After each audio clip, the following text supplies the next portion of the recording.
mempersembahkan serial Sandiwara Radio Putri Cadar Biru. Putri Cadar Biru. Landep, mengapa sampai terjadi begini?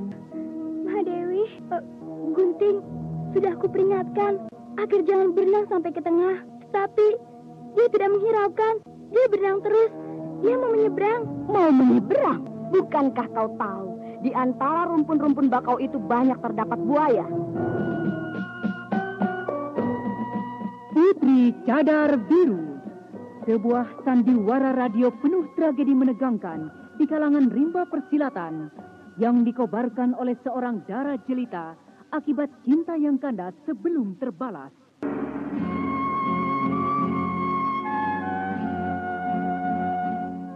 Putri Cadar Biru, dialah si Ratu Lembah Cacat.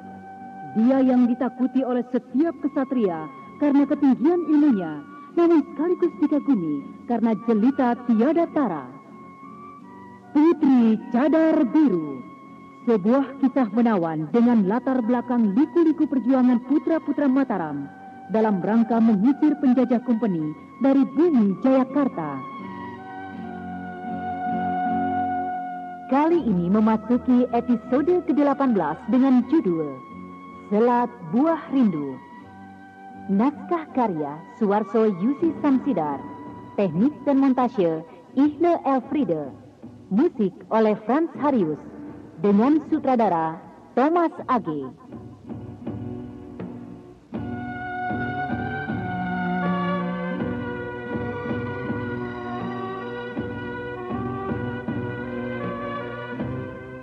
Pada seri yang ke-23 ini menampilkan Hana Pertiwi sebagai Putri Cadar Biru, Anis sebagai Nyai Landep, Ajeng sebagai Dewi Lanjar, dan pembawa cerita Neni Sumardi.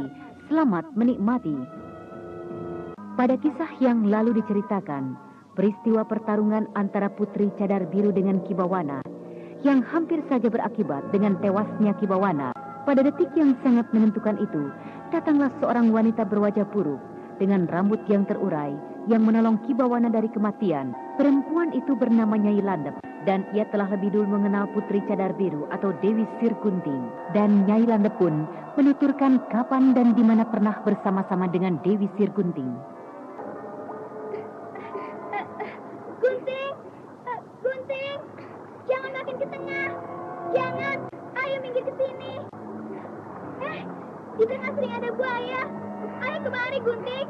Kalau saja kemari, kalau berani. Ayo, kau susul aku. Kita akan ke tengah muara. Ikut ayo, Landep, ayolah. Gunting, nanti aku bisa dimarahi Mahadewi. Ayo kemari cepat.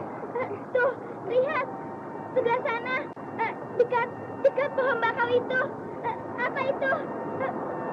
Dewi Sirgunting sama sekali tidak menghiraukan panggilan pengasuhnya Nyai Landep. Bahkan dengan beraninya, ia berenang semakin ke tengah, membuat Nyai Landep semakin khawatir. Mana ada buaya? Dasar kau penakut.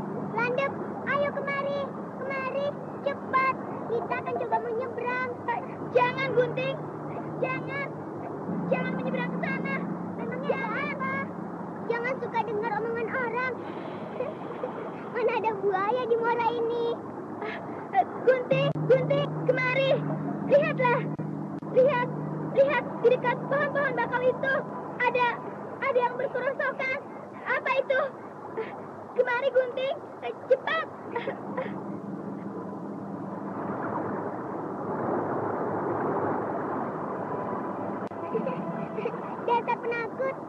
Dasar penakut kau. Dewi Sirgunting sama sekali tidak mengindahkan seruan Nyai Landep.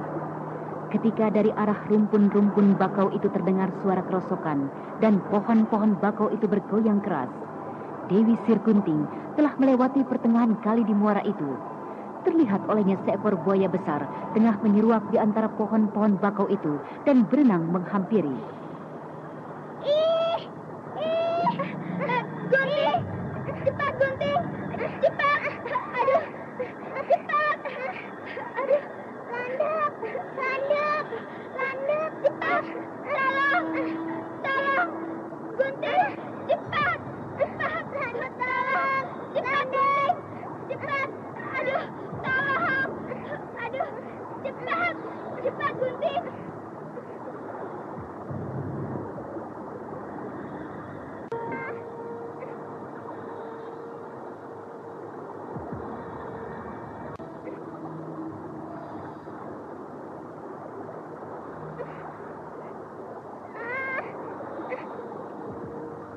Rupanya buaya yang buas itu tidak mau melepaskan mangsanya begitu saja. Ketika ia melihat Dewi Sirgunting hampir mencapai tepian dan dijamret sebelah tangannya oleh Nyai Landep, maka binatang buas itu membalikkan badan dan ekornya yang bergigi-gigi tajam itu menyabet dengan dahsyat. Gunting, Gunting, pundaknya luka parah, tulangnya mungkin patah. Akibat sabetan ekor buaya itu, pundak Dewi Sirgunting mengucurkan banyak darah. Tulangnya juga retak. Gadis kecil itu terdiam pingsan. Gunting, jadi begini akibatnya. Kau sih tidak mau dengar perkataanku. Aku harus segera melaporkannya kepada Mahadewi. Dengan bantuan penduduk, Nyai Landep telah membawa Dewi Sirgunting pulang ke perguruan Cemorosewo yang disambut oleh keterkejutan dan kemarahan Dewi Lanjar. Landep, mengapa sampai terjadi begini? Mahadewi, Gunting sudah aku peringatkan agar jangan berenang sampai ke tengah. Tapi dia tidak menghiraukan. Dia berenang terus. Dia mau menyeberang. Mau menyeberang? Bukankah kau tahu, di antara rumpun-rumpun bakau itu banyak terdapat buaya? Sudah, Mahadewi. Aku sudah mengingatkan hal itu. Tetapi dia memaksa. Kau tidak bisa mencegahnya? Mahadewi, dia tidak menghiraukan peringatanku. Bagus. Mahadewi, ampunkan aku. Aku sudah memperingatkan dia. Tapi Gunting tetap berenang terus makin ke tengah. Kau tahu kau bersalah, Landep. Mahadewi, ampunkan aku. Ampun. Kau tahu bersalah, Landep. Mahadewi, aku memang bersalah. Aku telah lalai menjaga Gunting. Kau tahu bagaimana orang yang bersalah? Mahadewi.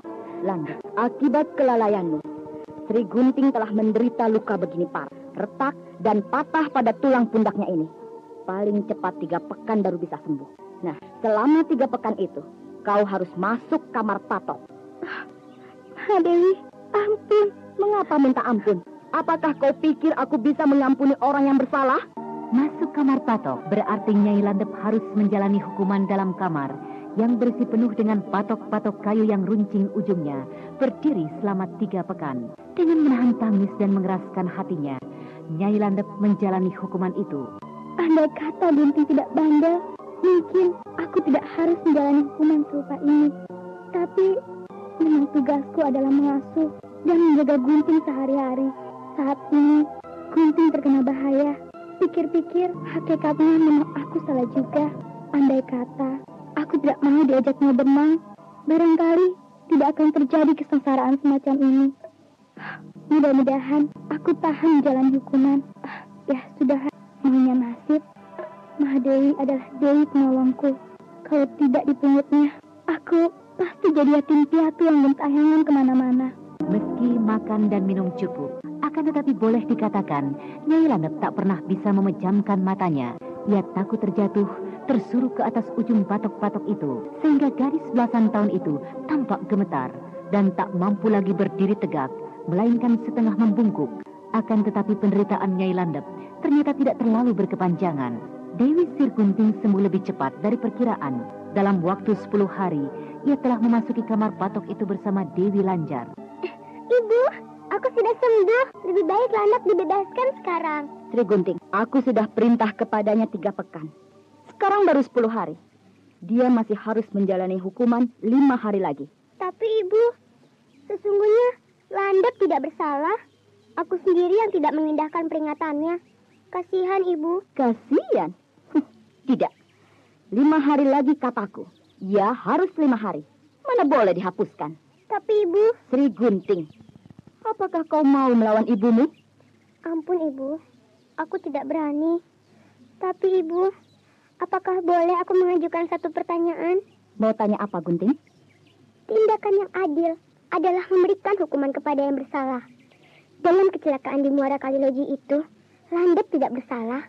Aku yang bandel, sehingga mengakibatkan aku terluka oleh pukulan ekor buaya. Karena aku bersalah, maka sepantasnya aku yang terkena hukuman. Ibu, bolehkah aku yang menjalani sisa hukuman untuk Landep?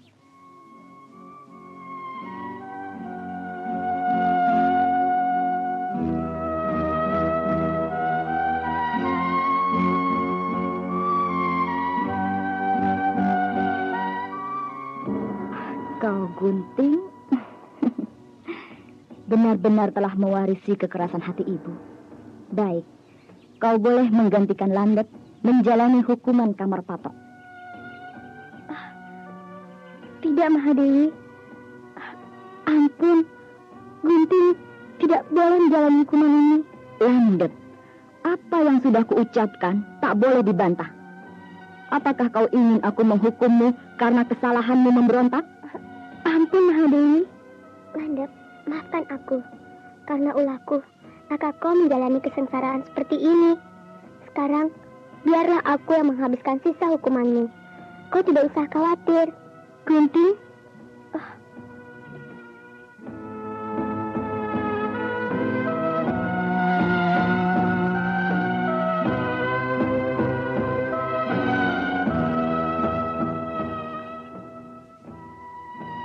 Meskipun hatinya kesal karena tindakan Dewi Sirgunting, akan tetapi pada sisi lain, Dewi Lanjar merasa bersyukur. Ia merasa gembira juga melihat kejujuran dan pribudi putri angkatnya yang sangat dikasihinya itu. Selama 5 hari itu, Nyai Landep tak putus-putusnya menjenguk keadaan Dewi Sirgunting yang menjalani hukuman kamar patok itu.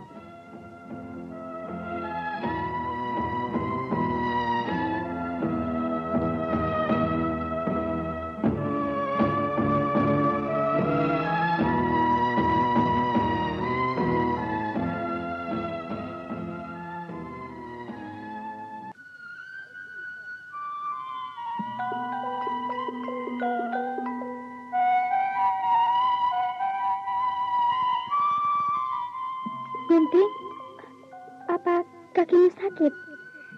Sama seperti apa yang kau rasakan, Landep.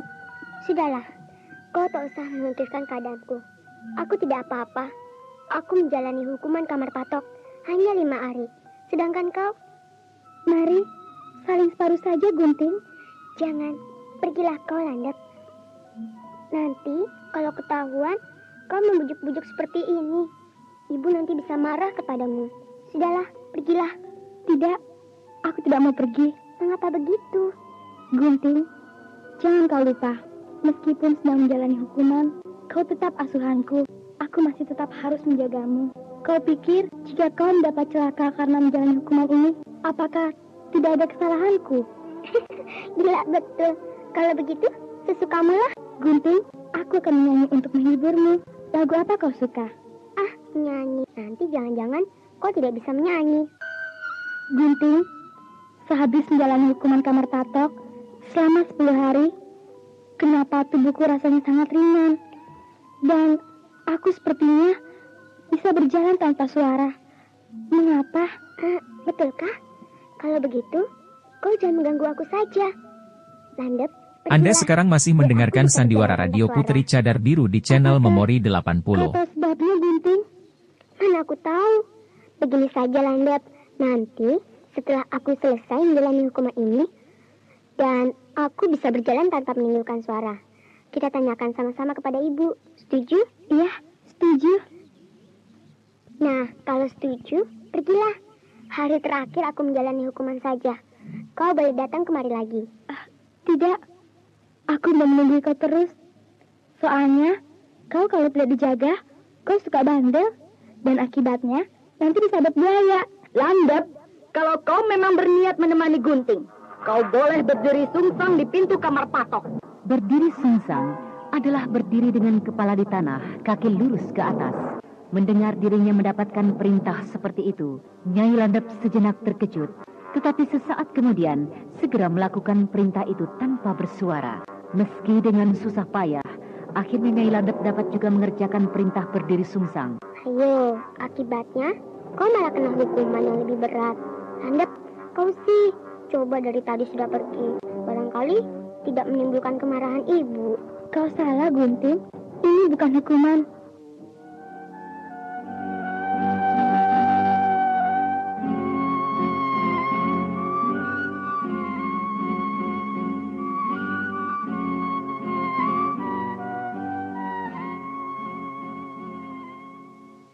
Kalau kalian mendengar suara burung perkutut manggung di arah timur, kalian sudah boleh mengakhiri pekerjaan kalian.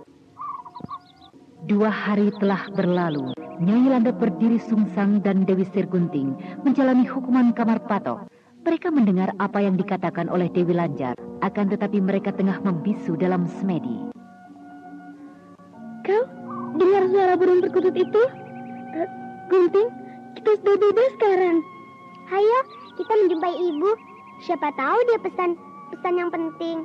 Ayo, Mahadewi memberikan pesan seperti itu tentu mengandung maksud tertentu.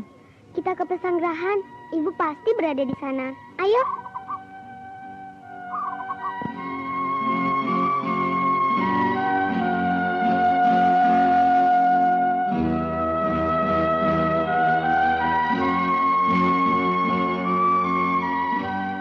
Dalam pesanggerahan, tampak Dewi Lanjar tengah duduk menanti. Kemarilah anak-anakku. Ibu, Mahadewi. Kalian duduklah. Sri Gunting dan kau Landep. Apakah yang kalian rasakan setelah menjalani hukuman seperti itu? Ibu, rasanya aku seperti bukan habis menjalani hukuman, melainkan latihan. Sekujur badan terasa nyaman, meskipun perut kosong. Tetapi seperti tidak terasakan lapar sama sekali. Dan kau Landep, bagaimana? Yang kurasakan, Mahadewi, aku seperti sedang mempelajari dasar-dasar ilmu silat. Entahlah, apakah menurut Mahadewi perkataanku benar atau tidak? Kalian berdua ini benar-benar membuat aku sangat bahagia. Kadang-kadang terpikir olehku bahwa antara kalian denganku ini ada persamaannya. Ya, kita ini yatim piatu. Kalian sudah tidak punya ibu bapak. Seperti aku sendiri. Sejak kecil seusia dengan kalian, aku sudah kehilangan ayah dan ibu. Tetapi hal itu tidak membuat aku jadi sedih dan takut. Justru karena kita yatim piatu sejak kecil itulah, maka kita harus berani bekerja keras. Aku tidak suka kalian hidup berlenggang kangkung, santai, apalagi malas-malasan. Sejak kecil seusia kalian inilah, kalian harus berani menempa diri, melatih diri, dan menyelami kehidupan yang sesungguhnya. Nah, anak-anakku, telah beberapa lama kalian melatih diri dengan pengetahuan dasar tentang ilmu silat angin manik. Apakah ibu akan melatih kami dengan ilmu silat? Sedangkan ibu sering berkata bahwa ilmu silat sering membuat orang gampang membunuh, melakukan kekerasan, dan melukai orang lain. Tidak salah perkataanmu, Gunting. Kau memang cerdik. Ya, pada akhirnya kau nanti akan tahu, anakku, bahwa memang begitu keadaan di lingkungan rimba persilatan. Namanya juga rimba. Semuanya mengandalkan kekuatan. Siapa kuat, siapa menang. Yang lemah akan tersisih dan terhina. Nah, oleh karena itu, kalau kita tak mau lemah dan terhina, maka kita harus kuat, kita harus tangguh dan tidak lemah. Untuk keperluan itulah, anak-anakku, sejak usia dini, aku sudah meletakkan dasar-dasar ilmu silat pada kalian. Ya, tentang kelak kau akan jadi orang kejam yang gampang membunuh, melakukan kekerasan, dan melukai orang lain. Itulah disebabkan oleh watak pribadi kalian sendiri. Apakah, Mahadewi, apakah ilmu kepandaian silat bisa membuat watak orang berubah? Tidak, Landep. Yang berubah bukanlah watak, melainkan sifat. Sifat sementara, sesuai dengan keadaan, sesuai dengan kebutuhan, dan sebagainya. Ya, karena terlalu mengandalkan pada kepandaian silatnya, orang yang dasarnya baik bisa berubah jadi sombong, kejam, dan telengas. Oleh karena itu, kecuali belajar ilmu kepandaian, kalian perlu juga belajar pembentukan pribudi. Kepandaian ilmu silat harus diimbangi dengan ketinggian pribudi. Apakah menurut Mahadewi, aku bisa jadi seorang pendekar wanita seperti Mahadewi sendiri? Jalan hidup manusia digariskan oleh kodratnya, Landep. Yang murubeng alam yang menentukan. Ada orang yang ingin jadi pendekar, akhirnya bahkan jadi penjahat. Ada pula yang tidak jadi apa-apa. Tetapi ku pesan untuk kalian, anak-anakku.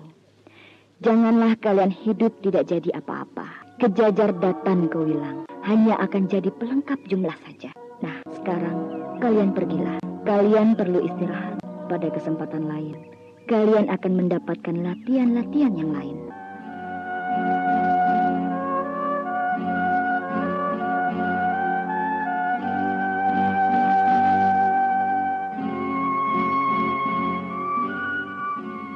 Demikianlah, dalam beberapa saat, putri cadar biru dan perempuan berwajah buruk yang rambutnya terurai yang bernama Nyai Landep telah mengenang masa lalunya, di mana mereka masih sama-sama gadis belasan tahun. Pertemuan kali ini dengan perwujudan Nyai Landep seperti itu sangat berlainan dengan Nyai Landep pada masa anak-anaknya. Maka dalam hati, putri cadar biru bertanya-tanya. Anda sekarang masih mendengarkan Sandiwara Radio Putri Cadar Biru di channel Memori 80. Kaukah Nyai Landep? Nyai Landep yang jadi pengasuhku, yang lincah, manis, dan suka tertawa. Lalu, mengapa kau jadi begitu? Mengapa Landep? Mengapa kau berada di sini? Dan kemana waktu itu, ketika kau meninggalkan Cemoro Sewu akibat dimarahi guru waktu berlatih? Gunting, aku menyesal. Aku telah salah paham terhadap Madewi Lancar. Tetapi keadaan sudah terlanjur. Semuanya sudah terlanjur. Tunggu, Landep. Terlanjur? Terlanjur apa? Kala itu guru memarahimu karena kau terlalu memaksakan diri untuk jadi pendekar wanita yang berilmu sangat tinggi. Kau memaksakan diri, dan itu tidak dikehendaki guru. Kau ingat guru pernah berkata, jalan hidup manusia digariskan oleh kodratnya. Landep, sebenarnya waktu itu guru sangat cemas memikirkan kau. Latihan yang terlalu dipaksakan akan bisa mencelakakan dirimu sendiri. Benar katamu, Sri Kunting. Kala itu, kian hari aku kian dirasuki oleh nafsu untuk menjadi yang paling hebat, yang paling unggul, dan berlatih silat tanpa mengenal waktu dan takaran. Lalu aku pergi menurutkan keinginanku yang tak terkendalikan. Aku ingin dikagumi dan dihormati banyak orang. Dan jalan satu-satunya bagi anak yatim piatu seperti aku harus memiliki ilmu kepandaian yang tinggi. Entah bagaimanapun caranya, aku harus mendapatkan hal itu. Kau banyak sekali berubah. Batinmu, juga ragamu, semuanya banyak berubah. Landep, apakah ilmu silat Bayu Mustika itu ciptaanmu?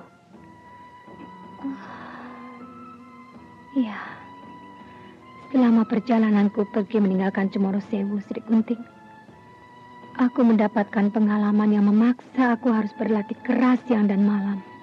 Hingga aku tidak lemah, hingga aku kuat, kalau perlu yang paling kuat. Maka aku ciptakan ilmu silat Bayu Mustika. Tapi bagaimanapun juga, masih Madewi Lancar juga yang paling kuat. Apakah Kibawana itu muridmu?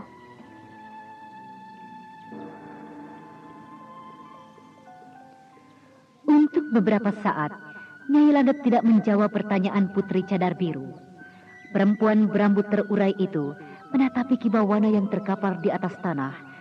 Dengan nafas satu-satu itu, dengan tatapan mata yang berubah-ubah, sebentar penuh kebencian dan dendam, dan sejenak kemudian berubah penuh kerinduan dan kasmaran.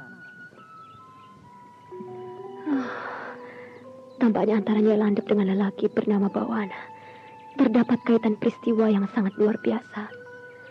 Sepertinya Landep membencinya dengan sangat, tapi juga merindukannya dengan sungguh-sungguh.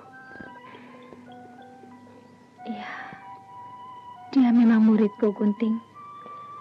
Dosanya terhadap sesama manusia begitu besar, terutama sekali terhadap perawan-perawan desa korban kepuasannya. Menurut pantasnya, dia harus dihukum mati.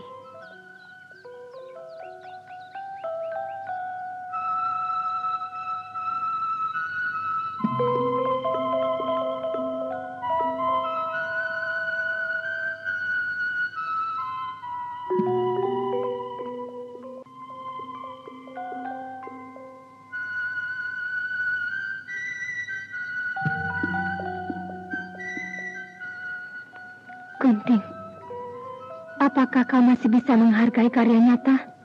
Maksudmu? Untuk menciptakan sebuah ilmu silat yang kelasnya tinggi, aku telah bekerja keras selama 5 tahun secara terus-menerus. Aku pergi menyatukan diri dengan alam, mengenali segala isinya secara dekat, mengenali segala sifatnya, dan mengenali kelebihan dan kekurangannya.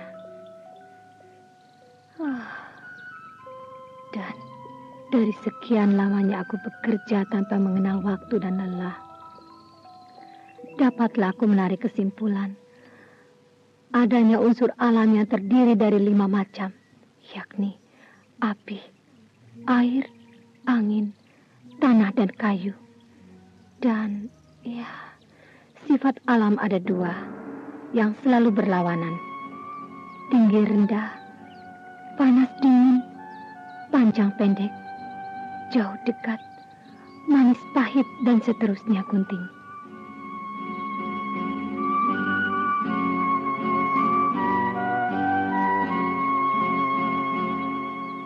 Kemana arah pembicaraan Nyai Landep, Putri Cadar Biru belum bisa memahami. Tetapi ia mendengarkannya dengan sungguh-sungguh, setiap perkataan bernada penuh kesenduan yang mengalir dari bibir teman masa kecilnya itu. Apa maksudnya Nyai Landep berkata seperti itu? Apa yang diucapkannya itu tidak lebih daripada yang diajarkan oleh Guru Cemoro Sewu. Sebagai bekas murid Cemoro Sewu, apa maksudnya dia berkata, setelah bekerja keras selama 5 tahun, tidak mengenal waktu, tidak mengenal lelah, menyatu diri dengan alam, mengenali unsur alam dan sifat alam? Bukankah semuanya itu sudah pernah diajarkan guru kepadanya? Gunting, setelah aku dapat menghayati segala isi alam dengan segala unsur dan sifatnya, barulah aku merangkum sebuah ilmu silat, menciptakan dari buah renunganku Bayu Mustika Adikuna. Aku memilih Bayu, yaitu angin yang dekat dengan sifat-sifatku, selalu bergerak, tak pernah diam. Kalau diam dia disebut udara. Mustika aku maksudkan sebagai inti, yang memiliki sifat mulia. Adapun Adi bermakna baik, sedangkan guna itu sudah jelas. Bayu Mustika Adikuna. Gunting, ilmu silatku bahanku itu ku beri nama Bayu Mustika Adikuna. Bayu Mustika Adikuna apa? Terang-terang ilmu silat yang dimainkan oleh Ki Bawana adalah ilmu silat angin manik yang disulap pada setiap jurusnya dengan tambahan gerak atau kembang-kembang yang justru menyimpang dan sesat. Kalau dia mau jujur, dia harus berkata bahwa ilmu silat Bayu Mustika Adikuna adalah ilmu silat angin manik yang diselewengkan secara semena-mena. Secara tak sadar, Putri Cadar Biru tertawa getir mendengar penuturan Nyai Landep. Ia ingin membantah perkataan bekas teman masa kecilnya itu. Akan tetapi Putri Cadar Biru tak sampai hati. Ia tahu, meskipun membuat ilmu silat angin manik jadi menyeleweng dan acak-acakan, itu pun sebuah karya nyata yang patut dihargai juga. Gunting, mengapa kau tertawa? Apakah aku telah salah bicara? Landep, kadang-kadang ada kebenaran yang kalau diucapkan jadi salah. Apa maksudmu, Gunting? Lebih baik tidak akan kukatakan bahwa dia adalah murid murtad Cemoro Sewu. Sebab kalau hal itu kuucapkan, berarti aku selaku salah seorang murid Cemoro Sewu berkewajiban menangkap dan menyerahkan Landep kepada guru untuk diadili. Sedangkan guru sendiri, sejak kepergian Landep tanpa pamit dari perguruan, telah menjatuhkan putusan bahwa Nyai Landep bukan murid Cemoro Sewu lagi. Gunting, bagaimana? Apa ya? Tentang jeripayaku menciptakan ilmu silat Bayu Mustika Adikuna. Landep, setiap hasil karya memang patut dihargai, meskipun karena karyanya itu orang lain dirugikan. Lalu apa maksudmu dengan pertanyaanmu? Gunting, setelah aku capek, lelah, menguras tenaga dan pikiran untuk menciptakan Bayu Mustika Adikuna, maka aku menemukan ahli waris. Satu-satunya orang yang paling sesuai untuk menjadi pewaris Bayu Mustika Adikuna adalah Bawana. Bagaimana? jika dia kau hukum mati? Setiap orang berpikir ia harus mempergunakan pertimbangan buruk baiknya dan untung ruginya. Ahli waris satu-satunya Bayu Mustika Adiguna itu mendatangkan kesengsaraan bagi orang banyak, dan sebaliknya sama sekali tidak memberikan manfaat. Apakah ahli waris yang demikian itu yang masih harus kau pertahankan? Landap, dosa Ki Bawana terlalu besar apabila dibandingkan dengan kebaikan yang dilakukannya, dan hukuman mati adalah satu-satunya hukuman yang paling sesuai dengannya. Tapi, Gunting, Tapi kenapa? tidak. Tidak. Kau tak akan memahami. Tidak. Tunggu, Landap. Tunggu Landap. Apakah kau tidak mendengar panggilanku? Landap, tunggu. Jangan, Gunting. Kau tak akan mengerti. Kau tak akan memahami. Tidak, aku mengenalmu, Landap. Kau harus berhenti berlari. Tunggu aku, Landap. Landap. Jangan. Kau tidak perlu, Gunting. Lebih baik jangan kau ikut campur. Aku sudah terlanjur begini. Tampaknya Landap mempunyai latar belakang peristiwa yang penuh kesedihan. Sampai ia tidak sempat merawat rambut dan mukanya. Barangkali ada peristiwa yang begitu mencekam dirinya. Kalau tidak, Landap tidak akan berbuat seperti itu. Dulu dia sangat menyayangku. Suka berdandan, menyisir. Aku harus mendengar pengakuannya. Bagaimanapun juga, dia adalah teman masa kecilku. Ilmu meringankan tubuhnya memang tinggi. Tetapi dengan aku mengerahkan ilmu meringankan tubuh pusaran Dewi, tidak beberapa lama lagi, pasti aku bisa mengejarnya. Hop! Landap, kau harus menjelaskan kepadaku. Kenapa kau bertindak seperti itu? Tunggu, Landap, tunggu. Tidak, Gunting, jangan. Jangan kau campuri urusanku. Tidak, kau harus menjelaskannya kepadaku. Beberapa kali Putri Cadar Biru mengempos semangatnya dan jaraknya dengan Nyai Landap semakin dekat. Nyai Landap sendiri juga mencoba menambah kecepatan larinya, akan tetapi tidak berhasil. Ilmu meringankan tubuh pusaran Dewi yang dimiliki oleh Putri Cadar Biru telah mencapai puncaknya. Dan sesaat setelah itu, Putri Cadar Biru telah berhasil menjamret pundak Nyai Landap. Kedua perempuan itu terjatuh bergulingan bersama-sama.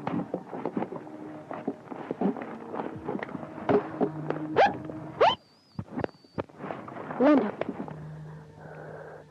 apa yang terjadi?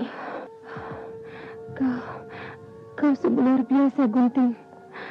Aku sudah mengerahkan seluruh kemampuan menginginkan tubuh Bayu Mustika Adiguna. Tetapi kau ternyata lebih hebat. Sudahlah. Hal itu tidak usah mengganggu pikiranmu. Ilmu kepandaian manusia memang tidak ada batasnya. Di atas langit masih ada langit lagi. Mengapa kau termenung? Gunting, kecantikanmu sungguh sangat luar biasa. Aku tak pernah menduga bahwa gadis Gunting yang dulu sering mandi-mandi bersama denganku. Begini ayunya kau. Mana suamimu, Gunting? Jangan kau berpura-pura mengalihkan pembicaraan. Aku belum kawin. Siapa yang sudi jadi suami Ratu Iblis seperti aku? Dan kau, tampaknya ada hubungan yang luar biasa antara kau dengan Ki Bawana. Dia muridmu, aku percaya. Sebab ilmu kepandaiannya serupa dengan yang kau miliki. Tetapi lebih dari itu, siapa sebenarnya lelaki yang disebut sebagai penjahat pemetik bunga?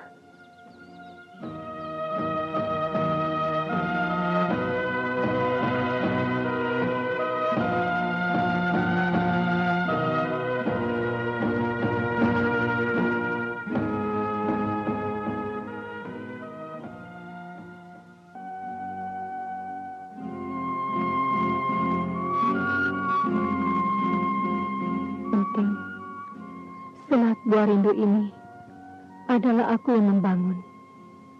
Semula adalah sebuah lembah yang sempit, yang penuh semak belukar dan serangga-serangga ganas. Sejak aku meninggalkan Cemoro Sewu, berbulan-bulan aku terlunta-lunta dan akhirnya tersesat kemari, Gunting. Bagiku, tak ada pilihan lain kecuali membabat semak belukar dan mencoba mencari hidup di tempat yang berupa lembah sempit ini, Gunting. Barangkali berat sekali beban penderitaanmu waktu itu, Landap. Kalau hanya penderitaan badan, mungkin bagiku tak mengapa. Akan tetapi, ada beban lain yang bagiku sangat menyiksa. Apakah beban lain itu, Landep? Andai kata dulu kau tidak pergi karena dimarahi guru. Beban itu merupakan keinginan yang meluap-luap dalam diriku untuk menjadi orang yang paling disegani dan dikagumi di kolong langit ini. Seperti Dewi Lanjar, Kunting. Siang dan malam aku berlatih silat, kecuali bercocok tanam dan berburu. Hingga akhirnya, aku berhasil menciptakan ilmu silat Bayu Mustika ini. Bayu Mustikamu itu, bukankah merupakan angin manik yang dirubah-rubah? Landep, dengan cara begitu, meskipun mungkin kau bisa merajai kalangan rimba persilatan, kau tetap tidak akan mampu menandingi aku dan guru. Kunting, ternyata apa yang kau katakan itu benar. Tetapi sewaktu aku melalang buana di sekitar selat ini, dengan ilmu silat Bayu Mustika di guna, aku bisa malang melintang tanpa tandingan. Hingga akhirnya, aku bertemu dengan pria bernama Bawana itu. Kau jatuh cinta kepadanya? Benar, Kunting. Aku percaya sungguh-sungguh kepadanya. Dia minta aku mengajari ilmu kepandaian silat. Dan dia memberikan cinta padaku. Jadi? Iya. Lelaki itulah yang mengajariku mengenal kehidupan yang sesungguhnya. Kehidupan sebagai seorang istri. Kami berdua membangun selat ini, Kunting. Kami hidup senang dan tentram. Lalu mengapa kau bersikap seperti ini? Rambut tidak disisir, badan tidak dirawat. Landep, agar suamimu selalu mencintaimu, kau harus selalu membuat dirimu cantik. Dengan cara kotor seperti ini, siapa orangnya yang suka melihatmu? Iya, aku pun tahu itu, Kunting. Dulu meskipun pakaianku hanya kulit binatang dan tanpa mengenal bedak dan lulur, aku selalu cantik dan segar menarik, Kunting. Tetapi, ya, itu sudah berlalu sejak sekian lama. Sejak Bawana mempunyai kegemaran terkutuk mengumpulkan perawan-perawan desa di selat ini. Begitukah Bawana itu? Semuanya kumpulkan perawan-perawan desa itu secara diam-diam. Akhirnya aku berhasil menemukannya juga, Kunting. Sebagai murid terkutuk, sekaligus suami yang terkutuk pula, bagaimana tindakanmu terhadapnya? Kunting, seharusnya aku membunuhnya. Lelaki tak tahu budi, manusia tak tahu diuntung. Tetapi aku tak sampai hati, Kunting. Rupanya dia tahu kalau aku tidak sampai hati mencelakainya. Lalu apa lagi yang dilakukannya terhadapmu? Kalau kau tidak sampai hati melukainya, biar aku yang akan menendaknya.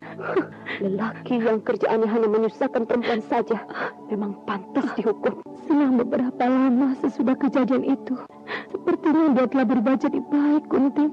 Aku memaafkan dia, dan beberapa lama kemudian aku melupakan hal itu, Gunting. Kupikir orang bisa saja lupa atau melakukan suatu kesalahan, tetapi kenyataannya betapa terkejutnya aku ketika akhirnya aku ketahui bahwa sering dia dengan alasan berburu atau melihat-lihat pemandangan, dia pergi menurutkan nafsu setannya. Ternyata di luar suamiku dikenal orang sebagai penjahat pemetik bunga. Hampir di setiap desa dan dusun selalu saja ada korbannya. Dalam kemarahan yang tak tertahankan lagi, kuusir dia, Kunting. Bagus, biar dia tahu rasa. Selama dia menjadi suamimu, kau akan selalu ikut ternoda akibat perbuatannya itu. Lalu apa yang dilakukannya? Dia memang telah pergi, Gunting. Dia tahu hari itu jika dia membandel, mungkin aku akan membunuhnya. Lalu kenapa sekarang dia sudah berada di tempat ini lagi?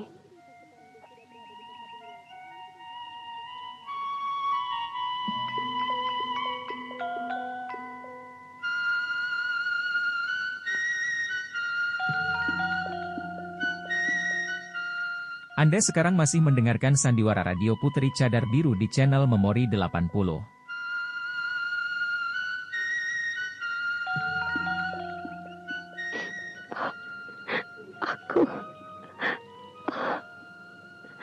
Kau menangis, Landep. Aku memang bodoh. Tidak cerdik seperti kau, Gunting. Aku memang bodoh dan tolol. Selama aku hidup seorang diri dalam selat ini, aku merasa takut, cemas, dan khawatir yang pada dasarnya disebabkan oleh rasa kesepian. Aku sangat ingin melihatnya. Aku mencintainya, Gunting. Aku tak dapat menustai diriku sendiri. Maka kenapa, Landep? Kau pergi mencarinya? Tidak, aku tidak mencarinya. Aku menahan diri. Sekuatnya aku bertahan untuk tidak menekuk lutut di hadapannya. Tetapi ketika 3 tahun kemudian dia datang lagi, aku tak dapat menahan luapan kerinduanku lagi, Gunting. Kalau memang pada dasarnya kau sangat merindukannya, wajar kalau kau menumpahkan luap kerinduanmu. Itu wajar saja. Lalu memang kenapa? Waktu itu Gunting, cara yang terbaik bagiku adalah bunuh diri. Loh, kenapa? Apakah dia menampikmu? Saat itu memang aku sudah mencoba untuk membunuh diri, tetapi aku tak mampu. Tak mampu? Hari itu, dia membawakan aku sekantung buah-buahan yang warnanya merah ranu. Aku tahu, itu sejenis buah-buahan perdu yang disebut tomat. Waktu ku makan, rasanya memang manis dan segar, nyaman bukan kepalang. Mungkin itulah yang disebut buah rindu. Tapi ternyata setelah selesai makan buah-buahan itu, aku jadi sangat menderita, Gunting. Buah-buahan yang diserahkan olehnya dengan penuh kasih sayang itu kiranya adalah racun jahat. Buah-buahan itu sendiri sebenarnya tidak beracun. Bagaimana yang telah membuatnya beracun? Peredaran darahku awut-awutan, perut bagai diperas-peras, nafasku mengisak, dan kepala berdenyut sakit bukan alang kepalang. Celakanya, Gunting, waktu aku mencoba mengerahkan tenaga dalam untuk melawan racun itu, ternyata tenaga dalamku macet. Landep, itu sejenis racun yang mirip dengan menjamin wulung. Lebih terkutuk dari itu, Gunting. Seluruh rasa sakit itu akan berjangkit lagi apabila hatiku dipenuhi kerinduan kepadanya. Dan sialnya, justru aku semakin merasakan kerinduan yang luar biasa. Makin hari, kerinduan dan kesakitan itu berulang kali mendatangiku. Lalu apa lagi yang dilakukan jahanam itu terhadapmu? Aku dibuang di sebuah semak-semak seperti penderita kusta. Tidak ada hewan yang lebih puas dari itu. Aku akan pergi untuk menggantungnya untukmu. Menggantungnya, Gunting? Ya, dosanya sudah kelewat takaran. Sebagai murid dan sebagai suami, ia tidak pantas melakukan kekejaman itu. Landep, tidak ada pembalasan yang setimpal baginya, kecuali menggantungnya sampai mati. Gunting, justru ku mohon, jangan, Gunting. Jangan kau lakukan itu terhadapnya. Landep, jangan kau salah sangka. Aku tidak membenci orang yang bernama Bawana itu. Tetapi manusia jahat seperti dia. Meskipun salah satu korbannya kau tidak tega membunuhnya, tetapi dia harus disingkirkan dari atas dunia ini. Keberadaannya membahayakan umat manusia. Tapi suatu kenyataan, aku sudah bisa pulih, sembuh kembali, Gunting. Apakah dia yang memberimu obat pemunah? Tidak, bukan dia. Sejak aku disingkirkan, Bawana kian merajalela. Jumlah perawan desa yang dikumpulkannya semakin banyak, hingga selat yang kubangun ini hampir menyerupai asrama penampungan pengungsi. Kau banyak membingungkan aku, Landep. Ya, begitulah hakikatnya cinta. Ia menyembunyikan berbagai rahasia yang terkadang sangat tidak masuk akal. Cinta sering membuat orang lebih tolol dari keledai. Dari sekian banyak perawan yang jadi korbannya, terdapat seorang gadis yang sangat cantik, Gunting. Tetapi dia mengidap penyakit. Dan sebelum dia dibuang seperti aku, dia sudah sempat mencuri obat pemunah. Barangkali Karena dia menaruh belas kasihan kepadaku, akhirnya dia membagiku sebagian obat pengena itu. Ya, meskipun kurang memadai, akan tetapi aku sudah bisa bergerak lagi, Gunting, dan mengumpulkan tenaga dalamku kembali. Gadis malang itu akhirnya binasa karena penyakit yang diidapnya. Sementara aku sudah kembali bisa menyelusup ke dalam gedung yang kubangunnya sendiri. Ya sudahlah, Landep. Dengan memandang persahabatan lama denganmu, aku akan membebaskan Bawana dari hukuman mati. Akan tetapi, dia tetap harus menjalani hukuman. Terima kasih, Gunting. Aku pun berjanji akan menolong kekasihmu. Kekasihku?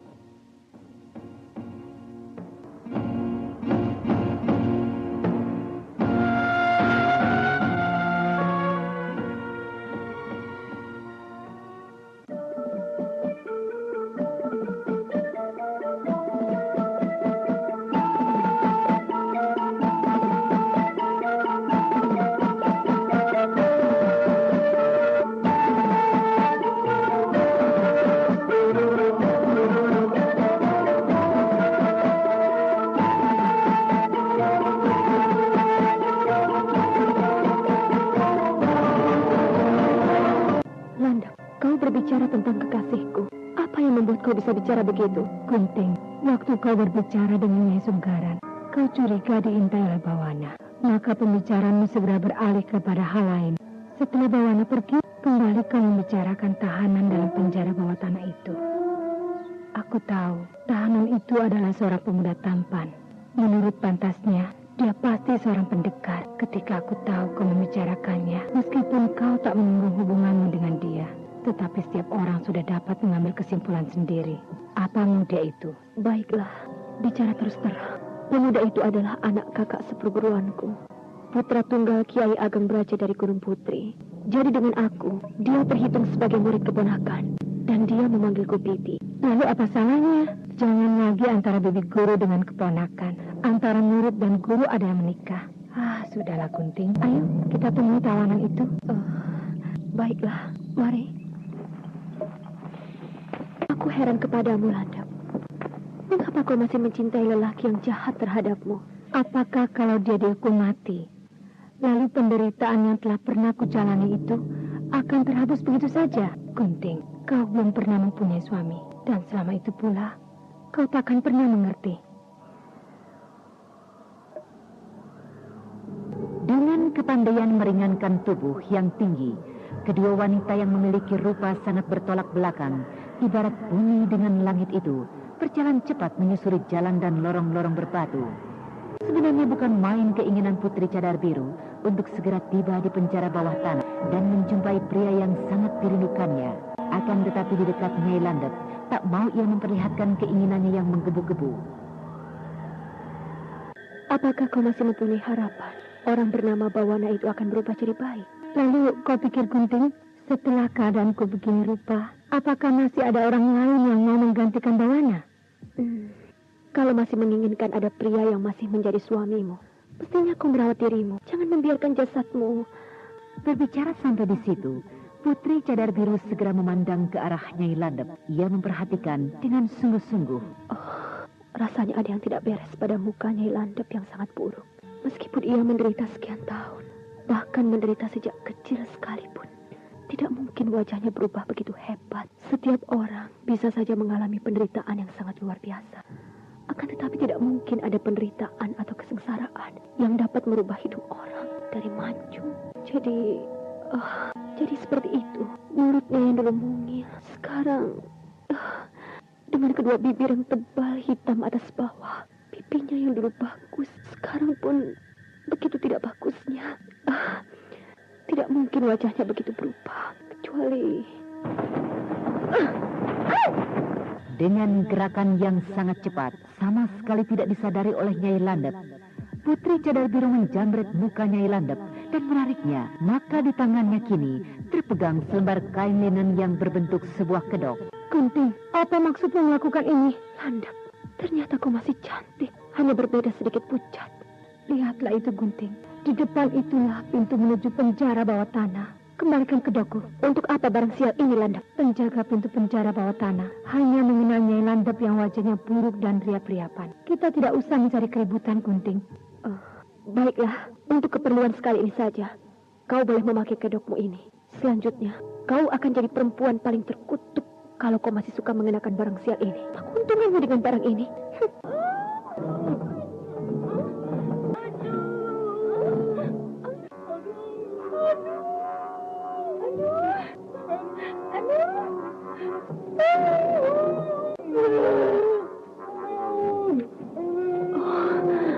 Mungkin Kakang Anusa juga begitu menderita seperti mereka. Sungguh kasihan. Apakah dia masih marah kepadaku? Bagaimana aku mengucapkan perkataan pertama pada saat bertemu sebentar lagi? Kasihan. Mungkin dia menyesali aku. Penjaga, kau boleh tidak usah menjawab perkataanku. Akan tetapi, kau harus mengerjakan perintah. Buka pintu dan tutup mulutmu. Gunting, kekasihmu di penjara di tempat yang khusus. Mengapa begitu, Landep? Kau tahu siapa yang membuatnya agak enak? Barangkali yang kau maksudkan Nyai Sunggaran? Tepat sekali. Tapi hati-hati kau dengan wanita itu. Nampaknya dia sangat memperhatikan orangnya itu. Begini panjang lorong-lorong bawah tanahnya ini. Apakah kita sudah hampir sampai, Landep? Benar, Gunting. Satu pintu yang terpisah sendiri itu. Disitulah kekasihmu ditawan. Penjaga, buka pintu cepat! Apakah kau harus pergi, Gunting? Mengapa? Tidak perlu. Aku tidak akan membuat hal yang macam-macam. Kau boleh tetap di sini. Ketika pintu kamar tahanan itu terbuka, Putri Cadar Biru merasakan hatinya berguncang keras. Ia yakin akan melihat Anusa Gelang yang selalu tampan dan murah senyum. Tapi bagaimanakah kenyataannya? Ia melihat seorang pria kurus pucat yang duduk bersandar ke dinding batu. Pagi tersayat hati Putri Cadar Biru hingga terdengar keluhannya. Kakang.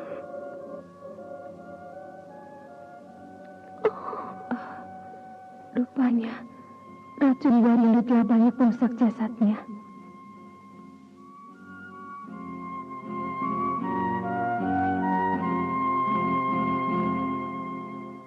Dalam keadaan tubuh yang lemah, Anusa Gelang samar-samar mendengar suara Putri Cadar Biru dan segera terbangkit semangatnya. Dan ketika ia membuka matanya, maka ia melihat Dara jelita berambut emas itu. Putri. Kakang Anusa. Kau sungguh sangat menderita. Jangan khawatir, Kakang. Aku akan segera membebaskanmu. Tapi Putri. Landep, aku harus membawa Kakang Anusa pergi dari tempat ini. Membawanya pergi memang tidak sukar, Gunting. Tetapi mana bisa dia pergi dalam keadaan seperti itu? Dia harus mendapatkan obat pemulah dulu. Obat pemulah akan kuminta dari Bawana. Kalau dia keberatan memberikan, akan kuminta kau, Landep, untuk memperolehnya. Entah bagaimana caranya, terserah padamu. Kakang, ayo kita pergi. Gunting, mana lebih penting? Pergi atau obat pemulah? Keduanya. Landep, kau tahu gelaran apa yang orang-orang persilatan berikan padaku? Iya, aku mendengar juga. Kau sangat termasyhur disebut orang sebagai Putri Cadar Biru, Ratu Iblis Istana Lemah Cacat. Dulu semula aku kira bukan. Nah, kau tahu sendiri betapa pentingnya urusanku ini. Tetapi kau tahu, obat pemulah tidak ada padaku, Gunting. Dengan cara apapun akan kudapatkan barang itu dari Bawana. Apakah kalau dia bersikeras, kau akan membunuhnya, Gunting? Kakang. Kakang Anusa.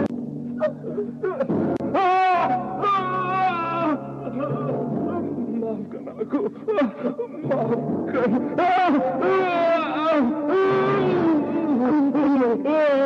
Tak mungkin kau membawanya dalam keadaan begini.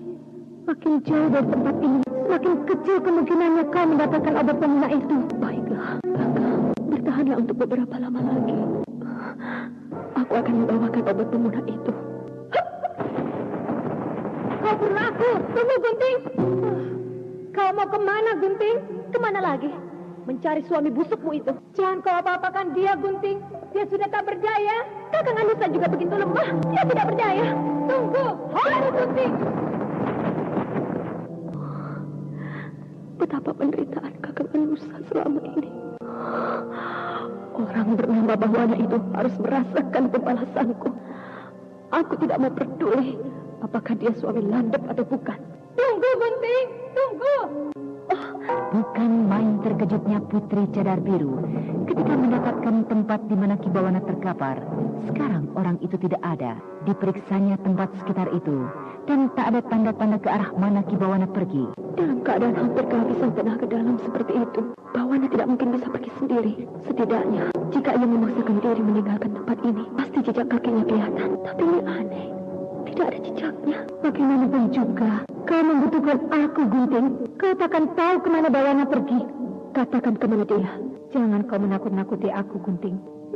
Tentu saja dia pergi dari tempat ini. Kau pikir tempat ini begitu enak baginya?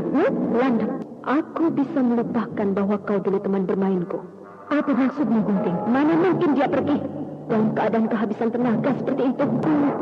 Gunting. Tempat ini adalah tempat miliknya. Di sini banyak orangnya. Kau aneh. Tentu saja ada yang membawanya pergi. Kalau begitu, katakan kemana dia dibawa orang. Sudah aku katakan. Kau membutuhkan aku. Hanya aku yang mengetahui tempat persembunyiannya. Iya, katakan. Baru melihat kekasih menderita keracunan seperti itu saja. Kau sudah begitu kalap, Gunting. Apalagi menjalani penderitaan seperti aku. Apa kedosaan Kakang Anusa terhadap majikan selak buah rindu ini? Orang bernama Bawana itu harus memikul akibat kesombongannya. Lalu apa yang akan kau lakukan terhadapnya, Gunting? Aku tahu apa yang akan kulakukan. Mengapa harus kukatakan kepadamu? Mengapa kau jadi begitu, Gunting? Kalau kau akan membunuhnya, aku tak akan menunjukkan di mana dia berada. Kalau begitu, kau pun tidak akan luput dari kematian. Tunggu, Gunting. Tunggu. Melawan Putri Cadar Biru yang termasyhur sebagai Ratu Iblis Istana Lembah Cacat, memang aku tidak akan unggulan. Tetapi kau lupa bahwa kekasihmu sangat membutuhkan obat pengguna racun. Bukan sejumlah kematian yang bisa kau lakukan. Pergunakan akal sehatmu, Gunting. Aku tidak main-main, Landep. Aku pun bersungguh-sungguh. Jika kau memilih kekasihmu juga mati dalam keadaan yang mengenaskan, silakan kau turun tangan.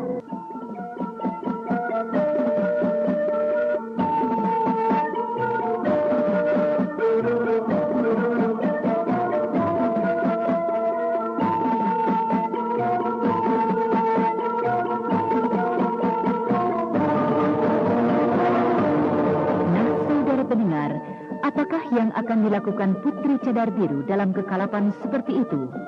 Untuk mengetahui jawabannya, ikutilah lanjutan kisah Putri Cadar Biru dalam episode ke-18 dengan judul Selat Buah Rindu.